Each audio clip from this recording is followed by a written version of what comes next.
Hello and welcome back to Best Bets. What is going on? I am Matt O'Leary, joined as always by Newsday's NFL pick columnist Joe Manniello. Joe, how are you? Doing good, man. How are you? Doing pretty good. A tough week, unfortunately, for you, Joe. Last week we got a 0-5 in there. I went 3-2, but we home stretch of the regular season. Then it's playoff time, so I'm feeling a bounce back week. How does that sound? 5-0 a couple weeks ago. 0-5 second time. The good thing is I didn't realize I went 0-5 until I think Tuesday morning. So that shows you I don't care much right now. That is quite okay. So on Thursday, we're posting a day earlier than we normally do because we have the Jets and the Browns on Thursday Night Football. The Browns are 7.5-point favorites in this game. You going with the Browns, or are you going to take the Jets with the points here? Yeah, I feel like you got to take the Browns here. It's a lot of points, but I just don't see the Jets scoring more than 13 or 14 points. The Browns 10-5, clinch a playoff spot with a win. You know, unfortunately, the Ravens are in the division, so they're not going to win the division, but they'll probably be the 5 seed and have a good matchup against the AFC South winner. Probably win that game. So they have everything to play for at home. Short week. The Jets got their Christmas win again. The Jets flying over my house, so maybe it's the wrong pick, but happens all the time. I just like Flacco. He's playing great right now. I really think you can make a case that he's an NFL comeback player of the year, even though he's only played a few games. But the way he's played, the 3-1 with him as a starter, they won the last 3. Browns number 1 ranked defense against Trevor Siemian. I mean, there's so many reasons to like the Browns here. The only thing I'm scared about a little bit is the backdoor cover. You saw last year the Jets scored 2 touchdowns in 60 seconds to pull off one of the greatest comebacks with Flacco at quarterback. So there's all these different angles there, but I just don't see it happening. I'm actually going to go with the same score that the Browns would have won by if the Jets didn't rally. So 30-17 Browns. Okay, there you go. I'm going to go with the Browns as well, but I think it's going to be a little bit more of a lower scoring game, which scares me a little bit, like you said, with the backdoor cover. I just don't see how Trevor Siemian, if the Jets get to 10 points in this game, I would be shocked, which is such a terrible way to go into looking at this game. And I know Flacco's played really well, 3 straight games going over 300 yards.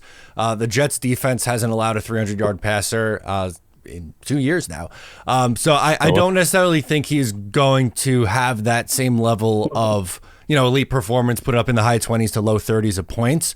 But I do think that they're going to score enough to win this game. I think, honestly, 17, if they get to 17 points, that's probably enough to cover this number. Simeon's a sitting duck back there. He doesn't move around very well, and going up against the number 1 pass rush. And the last time, actually, so going back to 2019, Simeon started a Monday night game for the Jets against the Browns, and Myles Garrett knocked him out of the game. So I don't know if we're going to see a repeat performance this go around, but I'm not expecting much. I'm going like 16-6 Browns in an ugly Thursday night football game. Okay. How about the Rams and the Giants? Tommy DeVito benched. In comes Tyrod Taylor. The Rams are 5.5-point favorites in this one. Yeah, I'm taking the Rams. I think the Giants will play well and keep it close for most of the game, but I think the Rams just have too much talent, too much to play for. They won 5 of 6.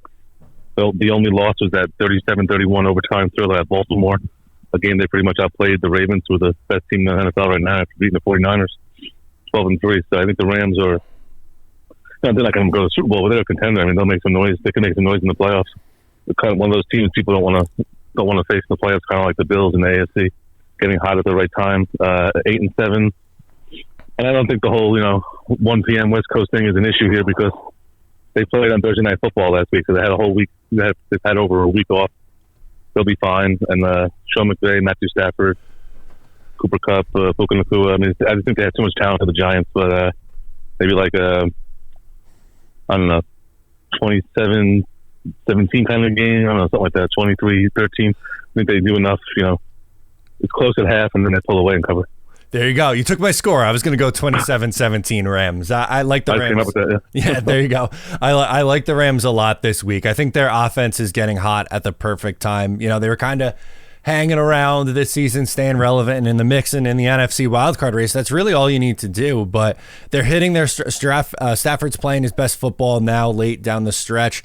McVay has that offense humming again after they were, a little quieter early in the year. They've really hit their stride. And I think that's a great point you bring up with comparing them to Buffalo as a team, that gets in there, that it wouldn't surprise you if, as a wildcard team, they upset somebody in the first round of the playoffs and make a little bit of noise. I like the Rams a lot in this one. As I said, 27-17 for the Giants making the quarterback change. I do think, Tyrod's a little bit more of the proven quarterback, but I just don't think it's going to be enough to keep pace with this Rams offense that's firing on all cylinders. Puka's just put up monster numbers every week.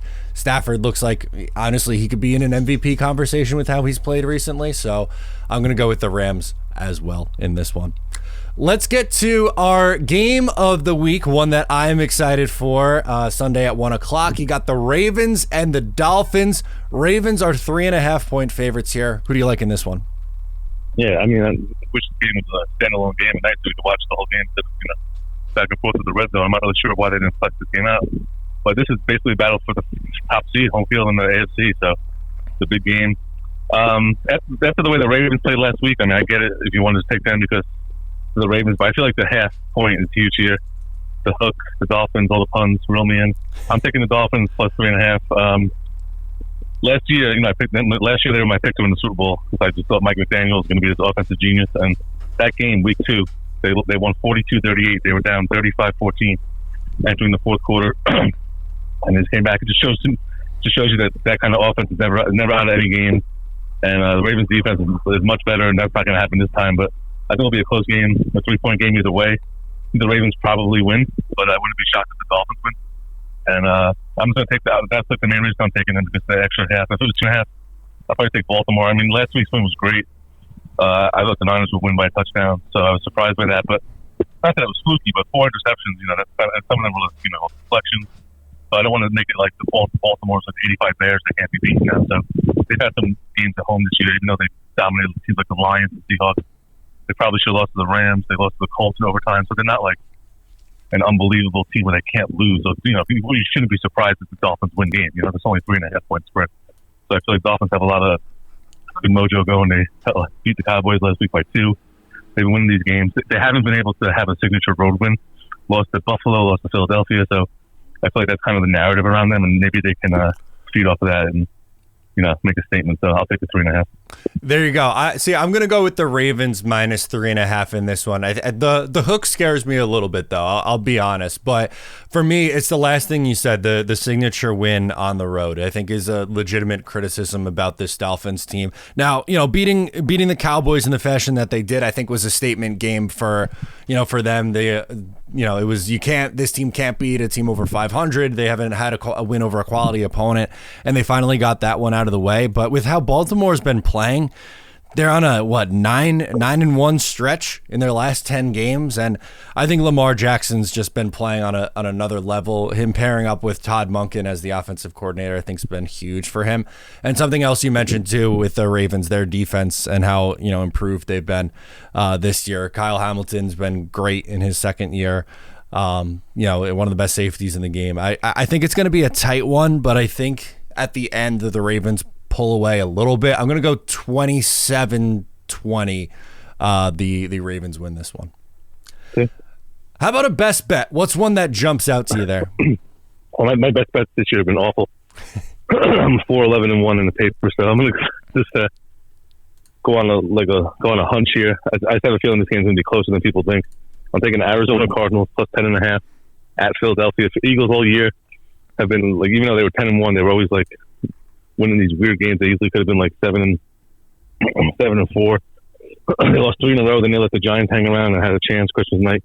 Excuse me. I just don't see them blowing the Cardinals out. They should. Their offense is much better than the Cardinals' defense. There's one reason why I like the Cardinals, and maybe this is because I like too much revenge movies and revenge TV, but Jonathan Gannon, the Cardinals coach, was the defensive coordinator last year for the Eagles. They made a Super Bowl team. He knows Jalen Hurts. He knows that offense. He saw them every day in practice. He saw them every game. So if there's anyone who knows how to stop them, not that he might have the personnel, obviously, but maybe he's the guy who can finally stop the push. But I just think it's too many points. And give the Cardinals credit for a 3-win team. They're always in these games. They're a feisty bunch. They won at Pittsburgh a couple weeks ago. They're better than 3-12. Kyler Murray's back, so I think they for a 3-win team. Usually at this time of year, we dream of vacation and sipping pina coladas. But I can see them being up for this game for their coach, who has done a really good job, even though they're only 3-12. They have the worst roster in the NFL probably. He's gotten a lot out of these guys. They could have won a couple of games couple more games, and they've been competitive. So I just don't think the Eagles are blowing teams out. So I think it'll be a close game. So Eagles by 7, and the Cardinals cover. Okay, there you go. I like the Cardinals too. Not enough to make them a best bet, but I'm going with the Cardinals as well. My best bet this week, I'm going with the Bucks minus 2.5 against the Saints. The Bucks have been playing pretty good football. They're on a 4-game winning streak after they start the season 4-7. And then the last 4 games, they've played really, really well. 29 points against Atlanta, 34 against Green Bay, and then another 30 in a surprising, big win over the Jacksonville Jaguars. And how about that? Baker and Todd Bowles, looking like they're going to end up winning the NFC South here.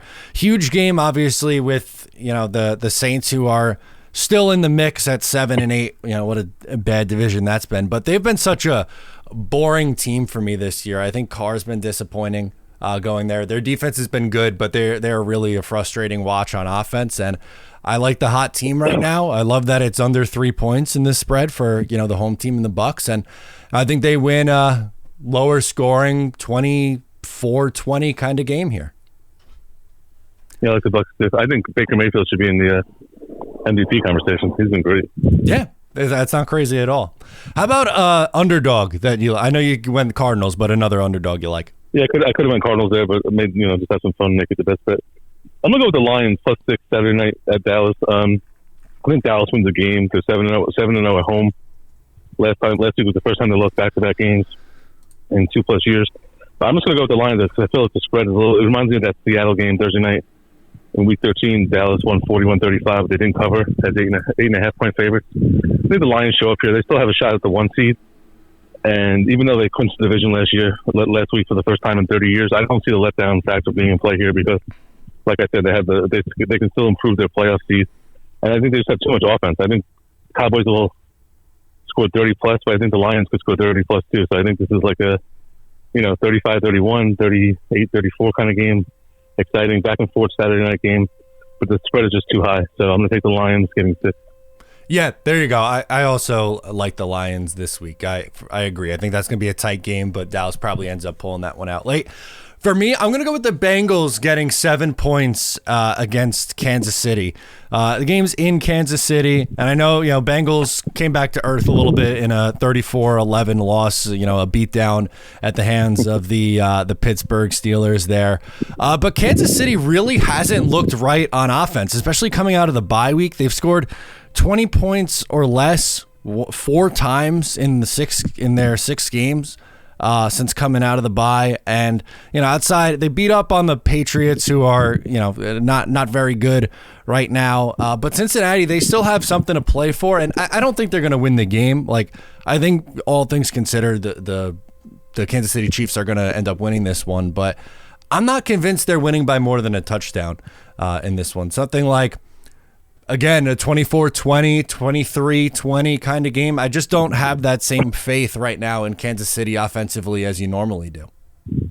Yeah, Kansas City, I agree. I mean, they've been awful offensively, but I'm taking them just because I feel like it might be a spot where they finally get it together. And last week the Bengals got a double jinx by us as the best bet. Yep.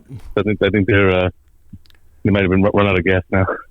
There we go. We'll run through these real quick. Both Joe and I on the Browns -7.5 tonight against the Jets. Rams and Giants both on the Rams as well, -5.5. Our game of the week is Ravens and Dolphins. We split here. I'm taking the Ravens. Joe is on the Dolphins, getting 3.5 points.